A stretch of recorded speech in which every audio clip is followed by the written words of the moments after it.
Hello, BookTube. We haven't looked at mail in a little bit, have we? Sorry about that.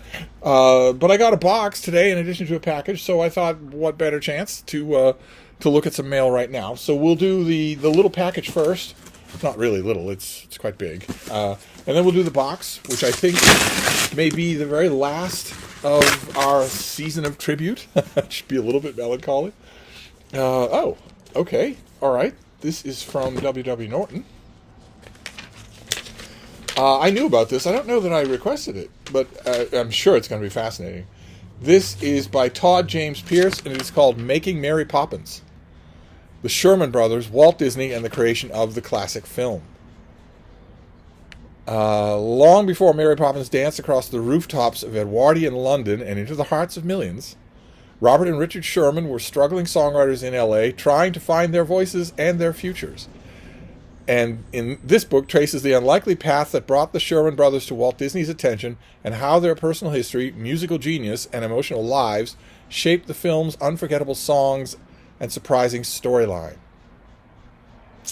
From their early days writing novelty tunes to the high-stakes drama of working with P.L. Travers, that's the author of Mary Poppins, who was very much initially against the idea of anyone adapting her book, and Walt Disney himself, the Sherman Brothers' story is rich with behind-the-scenes intrigue, creative breakthroughs, and quiet triumphs. Their work on Mary Poppins not only launched their careers, it transformed Disney's live-action division and influenced an entire generation of musical filmmaking. Okay, so the author is a professor of English and a host of the popular Disney History Institute podcast. And despite what the book says, what that pub sheet says, pretty clear that this is going to be a dual biography of the Sherman Brothers. And only secondarily a story about making Mary Poppins. Nothing wrong with that. I'm sure their story's fascinating. What little I know of it, it is a fascinating story. And this is a finished copy of something that comes out on 11/11, November 11th. So we've got a bit of time yet. That's good. I'll want to beef up my November shelf. But I don't think this next thing is going to beef up my November shelves. I'm pretty sure that this is book tribute. Some of you who are brand new to the channel won't remember that during the summer, I suddenly sprang a dictatorial move on all of my worshipful viewers by telling them that you know those happy, fun library book sales that you go to and have so much fun at? Well, not so much anymore. You're still going to go to them, and you're going to spend a large amount of money at them, but you're going to get books from me. And you're going to stand there and phone me pictures and wait until I respond, and then you're going to spend your own money to mail them to me. That's going to happen all summer long. That was a lot of fun for me. But the summer is long over now. You'd never know it. It's 80 degrees here. It's going to be 80 degrees tomorrow. But the summer is long over. But I think this might be one last little bit of tribute. So let's see what's in here. Oh, goodness. Oh, goodness. You're staring me right in the face as I look at this, as I open the box. All right, well, that's the very first thing to look at me as I open the box is Spare by Prince Harry. That's a notorious ghostwritten autobiography from a few years ago that was the subject of probably the most notorious and most played episode of Cedarburg Public Library Books of the Week, or where my producer and I talked about this book. If I can find the video, I will link to it down below. But this is, it's due for a reread. I have heard rumors that there is a sequel in the works. It's due for a reread, even though it's one of those rereads where I'm pretty sure I already know what I think about the book. Which is that it's odious, an absolutely hateful thing. But you never know. We'll give it a try. Oh, fantastic. Okay, this is by Carla D'Este. It's got all sorts of library stuff on it. Oh, I can fix that.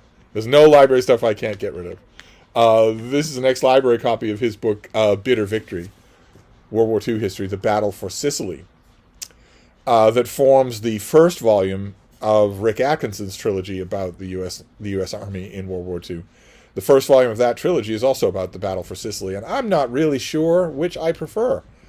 Carla D'Este is so good, and I don't just say that because of my loyalty to the D'Este family. baby, are you going to do Frida yoga and then move to your chair? No, you're just going to move to your chair without any Frida yoga. There you go. I have not read this thing since it came out, which I want to say was in the mid-1990s. Oh, 1988. So, fantastic to have it. It's got this schmutz on it. That will be gone, gone, gone. It's got this thing on it and this thing on it. They will be gone. You will never know. Aside from the scuffing, you will never know that this ever went through the library system when I'm finished with it. I'm always up for World War II history. All right. Okay, I'm also always up for World War I history. I have this book as a trade paperback, but I have wanted the hardcover. And the believe it or not, the yardstick that I use with Library Tribute over the summer was not, well, they're my willing slaves, so they have to do this no matter what. It was rather, look at the pictures and ask myself, would I get that for $3 at the Brattle? Or would I turn it down? And if I turn it down, then I don't want it. And this is Christopher Clark. This is his book, his great book, The Sleepwalkers, about how the world bumbled into the First World War. And this is a nice hardcover. That will be gone. Everything else will be gone. This will all be cleaned up. I love this book, but the trade paperback that I have is really not sturdy enough for how often I go back to it. I think that well, I know for sure, Clark's is one of the best accounts of all of the famous and infamous events that led to World War I that I've ever read. So, great. Fantastic. So World War I history is what I guess we'll be doing here. Oh, no. No, the pendulum has swung back. We are now back to World War II history. This is by Ronald Spector, about whom I could tell thee tales, would stand thy several hairs on end like quills upon the fretful porpentine. Let's read his sanitized author biography. Graduated from Johns Hopkins University and received his PhD from Yale. Served with the U.S. Marines in Vietnam and was a senior Fulbright scholar in India during 1977 and 1978. Now a major in the Marine Corps Reserves, he was recently ordered to active duty to prepare for a study of the Grenada operation. He has served as a historian of the U.S. Army Center of Military History and presently teaches history at the University of Alabama. Okay. Well, this is his famous book, Eagle Against the Sun, about the United States making war on the Empire of Japan. So we're back to World War II history. This is a classic book on the subject. So that's great. I was just going to keep bouncing between World War I and World War II here. Oh, no. Oh, that's right. Oh, lovely. Oh, wonderful. Okay. This is neither World War I nor World War II. We are in ancient Greece to finish out this box of tribute. The first thing is The Life of Greece by Will Durant. Part of his Story of Civilization series. This has a sticker on it right there. And it's got this bright yellow cover with a little bit... the Story of Civilization had many different cover designs, and most of them are terrible. This one is about as good as you can ask for because it's dignified. You've got a little inset picture here. Instead of mugshots all over the cover, you've got a little inset picture there. And this is Will Durant's very feelingly done one-volume history of classical Greece, mostly centering on what you would expect, the Peloponnesian Wars, Periclean Athens, that sort of thing. Wonderful potted profiles of all of the major and minor players. And this is on my mind for a number of different reasons, not least of which is that just the other day, Michael K. Vaughan announced that he would kind of like to get back to the classic historians of ancient Greece. And the back part, the idea that he had ever been with the classic historians of ancient Greece or Rome, was a big surprise to a lot of his viewers, I bet. But nevertheless, that was wonderful to hear. And when I watched that video, I remembered again that I only have an electronic copy of this thing. I didn't have the finished thing. So that's wonderful. Great. That plus, why are the Greeks in mind? Greeks are also on my mind for something. Oh, right. There's a new little biography of Demosthenes coming out that is really good. I've been living with the PDF, but I want the finished copy.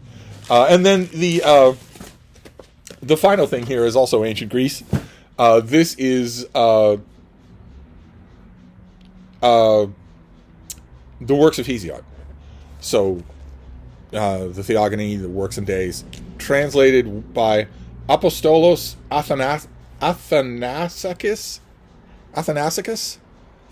who did, if I remember correctly, I could be getting this name mixed up, I think he did an excellent translation and introduction, a great critical edition of the Homeric hymns.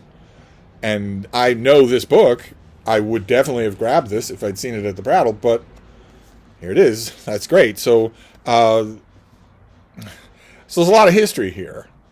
And that is great, except it presents a problem because the history shelves, they've seen better days. They are pretty crowded. But there's also, this thing is a classic. So this would go, I have a bookcase in the little book room for all the classics. All of my classics in translation, all of my non-translated classics, everything, all the classics are on that bookcase. And this will go there, but probably after a reread. Probably I will read the Works and Days, at least, first. I guess that would count for Shorty September, wouldn't it? Actually, this whole thing probably would. How long is this thing? Yeah, it's 160 pages. So anyway, there you go. That is Library Tribute, which needs to be, some of this needs to be cleaned up, but I will do that.